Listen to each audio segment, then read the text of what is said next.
Hi everyone. आज हम start करते हैं चैप्टर मनी एंड ये आपका फर्स्ट चैप्टर है जो टर्म 1 में आएगा and hopefully we will complete this chapter in 2 videos. इस चैप्टर में जैसे आप जानते हैं हम मनी के बारे में पढ़ेंगे। मनी से पहले मैं आपको बार्टर सिस्टम बताना चाहती हूँ जो मनी से पहले हम लोग इकोनॉमी में हमारे चलता था। बार्टर सिस्टम होता है basically exchange of goods for goods. मतलब इसमें दो लोग हैं और दोनों को अगर कुछ गुड्स चाहिए तो वो एक दूसरे से वो लोग एक्सचेंज कर लेते थे कि जो उसको चाहिए और तो वो उसके बदले में अगर उसको आपके पास वो गुड है जो उसको चाहिए तो आपस में एक्सचेंज कर लेना इज़ कॉल्ड बार्टर सिस्टम। लेकिन बहुत सारी कमियां इस बार्टर सिस्टम में थी जिसकी वजह से मनी आया और मनी से जो सारी कमी बार्टर सिस्टम में थी वो सारी पूरी हो गई। तो इसलिए हम मनी को बोलते हैं anything that is generally accepted as a medium of exchange, measure of value, store of value and means of deferred payments. Basically ये मनी की डेफिनेशन है और जो इसमें सारी चीज़ें लिखी हैं ये ही मनी के फंक्शंस हैं जो बार्टर सिस्टम की कमियां थी बेसिकली। तो जो ड्रॉबैक्स हमारे बार्टर सिस्टम के थे वो ही हमारे मनी के फंक्शंस बन जाते हैं। तो वो फंक्शंस मैं आपको बता देती हूँ। जैसे फर्स्ट है medium of exchange. Money as a medium of exchange that means it removed major difficulty of lack of double coincidence of want. जैसे बार्टर सिस्टम में दो लोगों को अगर एक दूसरे का कुछ गुड्स लेना है तभी वो आपस में किसी एक्सचेंज कर पाते थे। अगर एक के पास कोई गुड है और दूसरे के पास उसको दूसरे का चाहिए पर उसको वो वाली चीज़ अभी इस टाइम रिक्वायर्ड नहीं है तो आपका ये बार्टर सिस्टम वर्क नहीं करता था। तो इसके लिए दोनों लोगों का एक दूसरे के गुड के लिए वांट होना ज़रूरी था। तो वो हमारे मनी के आने से ख़त्म हो गया। Second, major of value. It helps in calculating relative price of goods and services. Basically आपसे कोई भी गुड मनी के थ्रू आप उस चीज़ की वैल्यू निकाल सकते हैं कि कोई भी गुड्स एंड सर्विसेज जो आप लेना चाहते हो उसकी बेसिकली वैल्यू क्या है, तो आप मेजर कर सकते हो। Number 3, store of value. It is easily portable. आप मनी को आराम से स्टोर कर सकते हो। ज़रूरी नहीं कि आपके पास अभी अगर आपने किसी से कोई सर्विस या गुड लिया है तो उसके बदले में आपको अभी कोई गुड प्रोवाइड करना है या कोई सर्विस प्रोवाइड करनी है, तो इसको आप स्टोर कर सकते हैं और जब आपको रिक्वायरमेंट हो तब आप इसको खर्च करें। And number 4 is means of standard of deferred payments. Basically it simplified borrowing and lending operations. जितनी भी हम लोग उधार पे जितना काम होता है वो सारा इजीली आप मनी के थ्रू कर सकते हैं, जो बार्टर सिस्टम में बेसिकली पॉसिबल नहीं था इतना इजीली जो आप मनी से कर पा सकते हैं। ओके, अभी नेक्स्ट टॉपिक आता है आपका मनी सप्लाई। मनी सप्लाई होता है it refers to total volume of money held by public at a particular point of time in an economy. इसका मतलब है एक इकोनॉमी में एक पॉइंट ऑफ टाइम में, मतलब एक पर्टिकुलर पॉइंट ऑफ टाइम में जितना भी मनी की सप्लाई जो है वो पब्लिक के पास जितना पैसा है उसे हम मनी सप्लाई मानेंगे। मतलब अगर हम इस टाइम की बात करें तो इस टाइम सब लोगों के पास जितना मनी है उसको अगर हम ऐड कर लें तो वो इस at a point of time हमारी इकोनॉमी की मनी सप्लाई है। अब इस डेफिनेशन से 2-3 चीज़ें आपकी आती हैं, उसका आप ध्यान रखेंगे। Number 1, it's a stock concept. इसको हम स्टॉक कॉन्सेप्ट बोलते हैं। ये आपने नेशनल इनकम में पहले पढ़ा होगा, टर्म 1 में वो नहीं आ रहा है बट उसमें स्टॉक एंड फ्लो कॉन्सेप्ट हमने पढ़े थे। स्टॉक का मतलब होता है जब किसी भी चीज़ को हम पर्टिकुलर पॉइंट ऑफ टाइम पर देखते हैं तो उसे स्टॉक कॉन्सेप्ट बोलते हैं। ये आपका MCQ में आने के बहुत ज़्यादा चांसेस हैं। Number 2, it includes money held by the public. पहली बात, मनी सप्लाई जो है एक स्टॉक कॉन्सेप्ट है, नंबर 1। नंबर 2, मनी सप्लाई में वो मनी आता है जो पब्लिक के पास है। अब पब्लिक आपकी ज़रूरी नहीं है कि कोई एक आदमी हो, ये एक फर्म भी हो सकती है, एक जो कुछ प्रोडक्शन कर रही है। तो इसमें पब्लिक का मतलब एक इंडिविजुअल और बिजनेस फर्म आप दोनों को इंक्लूड करेंगे। Number 3, it do not include government and banking system. आपकी मनी सप्लाई में जो मनी गवर्नमेंट का है, गवर्नमेंट के पास है, उसे आप इंक्लूड नहीं करेंगे।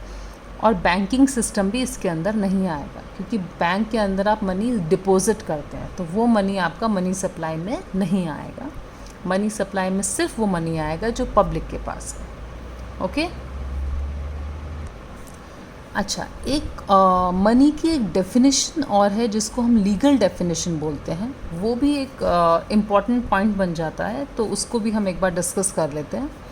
मनी बेसिकली लीगल डेफिनेशन के हिसाब से we will say it is of 2 types, legal tender money and non legal tender money. Legal tender money वो मनी होता है जिसको we legally use to make payments, मतलब मोस्टली जो पेमेंट्स दी जाती हैं वो लीगली हम जो देते हैं वो लीगल टेंडर मनी। लाइक जो आप कॉइन से पेमेंट कर रहे हैं या किसी को पेपर नोट से कर रहे हैं, वो लीगल टेंडर मनी है। तो अगर आप कॉइन्स की अगर हम बात करें, वो तो लिमिटेड टेंडर मनी है, और अगर पेपर नोट्स है वो अनलिमिटेड लीगल टेंडर मनी है। तो हमने लीगल टेंडर मनी को 2 पार्ट्स में इसलिए डिवाइड किया है कि लीगल टेंडर मनी कॉइन्स ये लिमिटेड है। लिमिटेड क्यों है? क्योंकि आप कॉइन से बहुत सारी पेमेंट नहीं कर सकते हैं, एक बहुत ही लिमिटेड थोड़े अमाउंट की पेमेंट कर सकते हैं, इसलिए ये लिमिटेड लीगल टेंडर है। और अनलिमिटेड होता है पेपर नोट्स, उससे आपको अगर कितनी भी पेमेंट्स या लैक्स में करनी है, करोड्स में करनी है, तो आप पेपर नोट्स का यूज़ कर सकते हैं, उसे अनलिमिटेड लीगल टेंडर बोलेंगे। तो ये दोनों तो आपके पार्ट हैं लीगल टेंडर के। नॉन लीगल टेंडर मनी वो मनी होता है जिसको generally it is accepted but is not bound to accept it. मतलब जैसे नोट्स को कोई मना नहीं कर सकता, अगर उसको पेमेंट करनी है तो नोट्स के लिए कोई मना नहीं कर सकता कि मुझे नहीं चाहिए। बट चेक्स और ड्राफ्ट्स ऐसे हैं जिनको कोई मना कर सकता है, that person is not bound to accept that.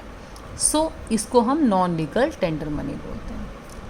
ठीक है, इसका आपके MCQ में हो सकता है आपका क्वेश्चन आ जाए, तो हमने इसको भी एक बार डिस्कस कर लिया है।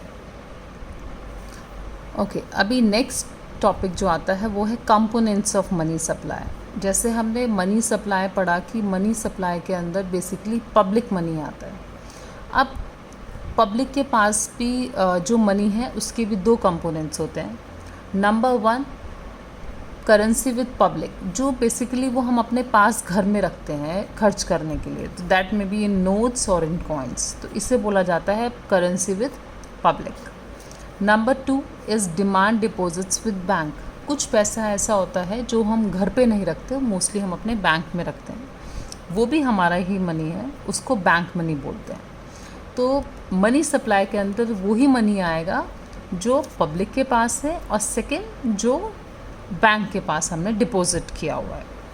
कुछ एक्सेप्शंस हैं, एक्सेप्शंस नहीं बोलेंगे, मतलब इसके अंदर कुछ पॉइंट्स आपको ध्यान रखने हैं। जैसे only net demand deposits are included, मतलब आप सारे डिमांड डिपॉजिट्स को जितने भी डिपॉजिट्स आपने बैंक में किए हैं उन सबको आप मनी सप्लाई में नहीं इंक्लूड करेंगे।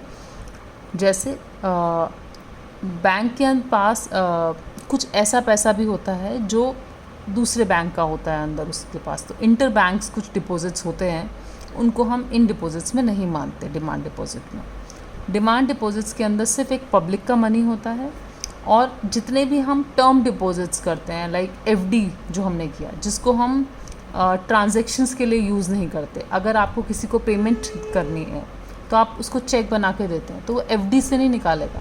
आपके जो डिपॉजिट्स हैं, जो आपका सेविंग अकाउंट है या आपका करंट अकाउंट है, वही वाले डिपॉजिट्स को हम डिमांड डिपॉजिट्स में लेंगे। So term deposits are not included in money supply. Second, demand deposits are only saving deposits plus current deposits. Current deposits हैं जो मोस्टली बिजनेसमैन करते हैं, अपनी डेली निकालना डालना डिपॉजिट करना, और सेविंग डिपॉजिट्स जो मोस्टली हम लोग करते हैं अपना अकाउंट खुलवा कर, तो इनको हम इसमें इंक्लूड करते हैं। तो अगर आपसे कंपोनेंट्स ऑफ मनी सप्लाई पूछा जाएगा तो आप बताएंगे currency with public, that is notes and coins, and demand deposits with bank, that is also called bank money. अब हम पढ़ते हैं इस चैप्टर का सबसे इम्पॉर्टेंट टॉपिक, वो है मनी क्रिएशन और क्रेडिट क्रिएशन। ठीक है, आप मनी क्रिएशन को ही हम क्रेडिट क्रिएशन बोलते हैं। तो उससे पहले आपको पता होना चाहिए कि कमर्शियल बैंक्स क्या होते हैं। कमर्शियल बैंक वही बैंक है जहाँ पर आप जाके अपना मनी डिपॉजिट करते हैं, चाहे वो SBI है, PNB, HDFC, ये जितने भी हैं ये सब कमर्शियल बैंक्स हैं। यहाँ पे जाकर आप अपना बैंक अकाउंट खुलवाते हैं और वहाँ पे मनी डिपॉजिट करते हैं। तो कमर्शियल बैंक्स जो होते हैं perform the function of accepting deposits, जो आपने डिपॉजिट किए उनको एक्सेप्ट करेंगे, ग्रांटिंग लोन्स, आपको लोन्स भी प्रोवाइड करते हैं जब चाहिए होता है, एंड मेकिंग इन्वेस्टमेंट्स, और जो आपने डिपॉजिट्स किए हैं वो सारा मनी वो अपने पास ना रख के उसका कुछ पोर्शन रख के बाकी को इन्वेस्ट कर देते हैं, जिससे उनको प्रॉफिट हो जाए, with the aim of earning profit. तो ये बेसिकली कमर्शियल बैंक्स के फंक्शंस होते हैं। ठीक है, अब कमर्शियल बैंक्स जो है, ये जो सारी प्रोसेस होती है कि डिपॉजिट करना मनी, उसको फिर कुछ पोर्शन रखना, बाकी लैंड कर देना, लोन दे देना और फिर से इन्वेस्ट करना, इसको सबको हम मनी क्रिएशन बोलते हैं। Through the process of money creation, commercial banks are able to create credit, which is far excess of the initial or primary deposit. इसका मतलब जो मनी बैंक्स के पास डिपॉजिट होकर आता है, उस मनी से कमर्शियल बैंक लोगों को क्रेडिट देते हैं, और वो जो है which is far excess of in, जो मतलब बैंक्स के पास पैसा आया है उससे कहीं ज़्यादा मनी कमर्शियल बैंक जो है वो क्रिएट करता है। अब वो क्रिएशन करने की जो प्रोसेस है और कैसे वो मनी क्रिएट करता है वो हम आगे पढ़ेंगे एक एग्जाम्पल के थ्रू, और एक थोड़ा सा मैं एक्सप्लेनेशन दे दूँगी आपको। इस प्रोसेस को पढ़ने से पहले सबसे पहली बात है कि आपको 2 अजम्पशंस होंगी जिसको आप ध्यान रखेंगे। Number 1 is the entire commercial banking system is 1 unit. जितने भी हमारे कंट्री में कमर्शियल बैंक्स हैं उन सब की जो वर्किंग है, और उन सब बैंक को हम एक ही यूनिट मानेंगे। हम ये नहीं मानेंगे कि सब बैंक्स का अलग अलग काम चलता है और अलग अलग तरह से वर्क कर रहे हैं, उन सबको एक ही सिस्टम माना जाएगा। ठीक है, और second, all payments and receipts in the economy will be done through banks only. और ये हम एज्यूम करके चलेंगे कि जितनी भी पेमेंट्स हो रही हैं या जितनी भी रिसिप्ट्स आपको आ रही, रिसीट्स आ रही हैं, वो सब बैंक के थ्रू आ रही हैं। आपने जो पेमेंट्स करी हैं, चाहे वो चेक के थ्रू करी हैं, और जो भी आपके पास मनी आया है वो आपके बैंक में डिपॉजिट हुआ है, तो हम सब कुछ बैंक के थ्रू ही मानेंगे। ये 2 चीज़ें आपको एज्यूम करनी है। अब इस प्रोसेस के लिए बढ़ते हैं। मनी क्रिएशन की जब प्रोसेस स्टार्ट होती है तो सबसे पहले क्या होता है? The process of money creation starts as soon as people deposit money in respective bank account। जैसे ही कोई आदमी, लोग अपना मनी बैंक में डिपॉजिट करते हैं तो ये प्रोसेस स्टार्ट हो जाती है। After receiving money, the commercial bank maintain a portion of total deposit in the form of cash reserve. अब जैसे ही मनी बैंक के पास आता है, रिसीव होने के बाद कमर्शियल बैंक क्या करता है, उसमें से थोड़ा सा पोर्शन अपने पास रख लेता है और बाकी सारा वो लोन की फॉर्म में आगे देगा। तो उसमें से उस डिपॉजिट, टोटल डिपॉजिट का थोड़ा सा पोर्शन उसने अपने पास रख लिया, उसे बोलते हैं cash reserve, and remaining portion left, और जो बाकी पैसा उस डिपॉजिट में से जो निकाल लिया है, बाकी बचा हुआ जो पैसा है, is lend to general public in the form of credit. तो बाकी सारा वो क्रेडिट, लोन या एडवांसेस लोगों को दे देता है। जैसे आप लोग भी कुछ, आपको लोन चाहिए होता है, बैंक में जाते हैं लेने के लिए, या किसी कंपनी को चाहिए होता है, तो वो सारा बैंक ने थोड़ा पैसा अपने पास रखा, बाकी सारा लोन दे दिया। अब क्योंकि हमने ये माना है कि सारी ट्रांजैक्शंस जो हैं वो बैंक के थ्रू ही होंगी, तो अब क्या होगा? Now assuming that all transactions economy are done through the banks only, then the money borrowed by the borrower again comes back to the bank in the form of deposit। अब क्या होगा? क्योंकि हमने एज्यूम किया है सब कुछ bank के थ्रू होना है, तो बैंक ने जो लोन दिया जिसको, तो हम ये मानेंगे कि जिसने बैंक का लोन लिया उसने किसी को पेमेंट करने के लिए लिया होगा, अब उसने जिस आदमी को पेमेंट करी है वो आदमी भी सबसे पहले बैंक में जाके ही वो मनी दोबारा डिपॉजिट कर देगा। तो एक तरह से वो मनी बैंक से निकल के वापस बैंक में ही वापस आ गया। तो commercial bank again repeat the same process. अब बैंक के पास तो फिर से आ गया, डिपॉजिट हो गया, तो बैंक भी क्या करेगा, फिर से सेम प्रोसेस रिपीट करेगा और फिर से कुछ पोर्शन उसमें से रखेगा, बाकी सारा लोन दे देगा। तो due to this process commercial banks are able to create money multiple times of the initial deposit. तो इस तरह से बैंक के पास एक्चुअल में जितना इनिशियल डिपॉजिट था, शुरू में जितना पैसा था, उससे ज़्यादा मनी बैंक क्रिएट कर लेता है। तो deposit creation ends when total reserve become equal to initial deposit. ये जो प्रोसेस है ये चलती रहती है और कहाँ एंड होती है, जब हमारा टोटल रिज़र्व जो है, जो हमने एक पोर्शन अपने पास हम रख लेते हैं बचाकर, वो जब तक हमारा इनिशियल डिपॉजिट्स के बराबर नहीं आता तब तक ये प्रोसेस चलती रहती है। अब हम इसको एक एग्जाम्पल के थ्रू करते हैं। फटाफट से अभी एग्जाम्पल देख लेते हैं। अब देखिए, जैसे मान लो ये इनिशियल डिपॉजिट बैंक के पास 1000 रुपीज़ आया, ठीक है, किसी ने भी 1000 रुपीज़ डिपॉजिट किए। अब इसमें से ये जो रिज़र्व रेशो होती है, कैश रिज़र्व, जो एक छोटा सा पोर्शन बैंक को अपने पास रखना होता है, मान लीजिए वो 20% है। अब ये 20% है या 30 है, ये कौन डिसाइड करता है? ये RBI, जो किसी भी कंट्री का सेंट्रल बैंक है, वो डिसाइड करता है कि कितना रिज़र्व रखना है। मान लीजिए उसने बोला 20% रखना, तो 1000 का 20% दैट इज़ 200 बैंक अपने पास रख लेगा, बाकी 800 का वो लोन दे देगा। अब ये जो 800 का लोन दिया है, एक तरह से ये लोन जो दिया उस आदमी ने, जिसने लिया, उसने वापस कहीं पे भी चाहे खर्च किया, कुछ ख़रीदने के लिए या किसी का पेमेंट करने के लिए, हमने क्योंकि माना है कि वापस वो बैंक के थ्रू ही प्रोसेस ट्रांजैक्शन जो होगी, तो ये पैसा वापस से बैंक के पास आ गया। अब बैंक के पास फिर से ये 800 रुपीज़ आ गए। अब इस 800 में से बैंक फिर से 20% अपने पास रख लेगा और बाकी बचा हुआ जो 640 है उसको लोन दे देगा। अब ये 640 क्योंकि लोन दिया है, ये पैसा फिर से किसी भी पर्पस के लिए चाहे लिया हो, चाहे पेमेंट के लिए, ट्रांजैक्शन के लिए, वो फिर से बैंक के थ्रू ही होगा, तो ये मनी फिर से बैंक के पास आ गया। और फिर ये इसमें से 640 में से फिर से बैंक 20% अपने पास रखेगा और बाकी का लोन दे देगा। तो ये प्रोसेस आपकी चलती रहेगी जब तक कि जो आपका इनिशियल अमाउंट था 1000, ये इक्वल ना हो जाए आपके कैश रिज़र्व्स के। जो आप रिज़र्व रख रहे हैं उसका टोटल जब उतना ही हो जाएगा जितना आपका इनिशियल अमाउंट था, ये वाली प्रोसेस आपकी वहीं पे एंड हो जाएगी।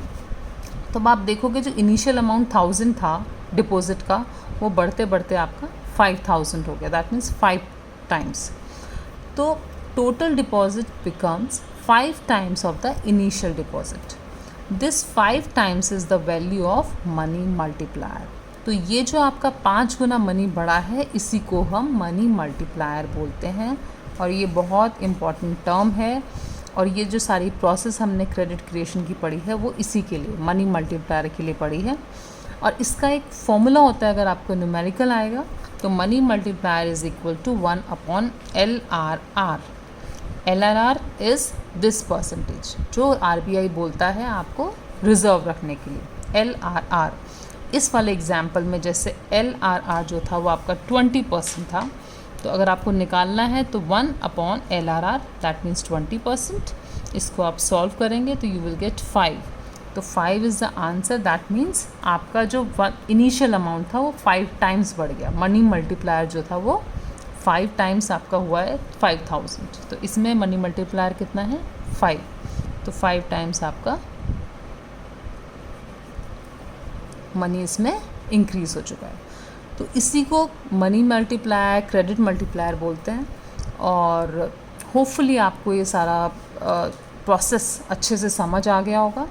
अब नेक्स्ट वीडियो में हम फंक्शंस ऑफ सेंट्रल बैंक पढ़ेंगे और आपका चैप्टर फिर ये मनी ख़त्म हो जाएगा। Thank you so much. I hope you like this video. Thank you.